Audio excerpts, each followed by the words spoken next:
Islamabad high court ने राना शमीम की case खत्म करने की इस्तदा मंजूर न की। इस्लामाबाद हाई कोर्ट ने राना शमीम को बयान हल्फी जमा कराने का आखिरी मौका दे दिया। इसी हवाले से मजीद तफसीलात भी जानेंगे। आपको बताते चलें, राना शमीम को आखिरी मौका दे दिया गया है। अहम खबर जिसके हवाले से आपको अपडेट कर रहे हैं कि इस्लामाबाद हाई कोर्ट ने राना शमीम की केस खत्म करने की इस्तदा मंजूर न की। इस्लामाबाद हाई कोर्ट ने राना शमीम को बयान हल्फी जमा कराने का आखिरी मौका दे दिया है। इस्लामाबाद हाई कोर्ट ने राना शमीम की केस खत्म करने की इस्तदा मंजूर नहीं की और अदालत का राना शमीम पर कोई प्रेशर नहीं, तसल्ली से बयान हल्फी जमा कराएं। चीफ जस्टिस की जानिब से ये रिमार्क्स दिए गए। मजीद रिमार्क्स दिए गए कि तौहीन अदालत की प्रोसीडिंग है, इसकी हसासियत को अदालत समझती है, ये कहना है चीफ जस्टिस का। इस्लामाबाद हाई कोर्ट ने राना शमीम की केस खत्म करने की इस्तदा मंजूर नहीं की है। इस्लामाबाद हाई कोर्ट ने राना शमीम को बयान हल्फी जमा कराने का आखिरी मौका दे दिया, जबकि चीफ जस्टिस ने रिमार्क्स दिए कि अदालत का राना शमीम पर कोई प्रेशर नहीं। इसी हवाले से तफसीलात जानेंगे आमिर सईद अब्बासी से। जी आमिर, बताइएगा क्या रिमार्क्स दिए गए।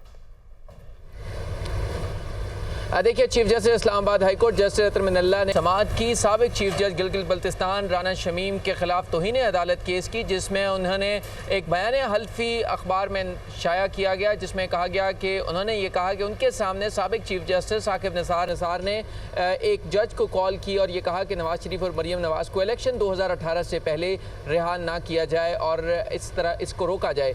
इस पर तौहीन अदालत की कार्रवाई में आज जब साबिक चीफ जज गिलगित बल्तिस्तान राना शमीम ने एक नया बयान हल्फी जमा करवाया और ये कहा कि वो गलती से उन्होंने जिन जज हाजिर सर्विस जज का जिक्र किया वो नहीं थे उस जिक्र में, बल्कि वो उन्होंने अपने गलत फहमी की बुनियाद के ऊपर उन जज का नाम लिख दिया था। लिहाजा वो गैर मशरूत माफ़ी मांगते हैं इस तौहीन अदालत केस में।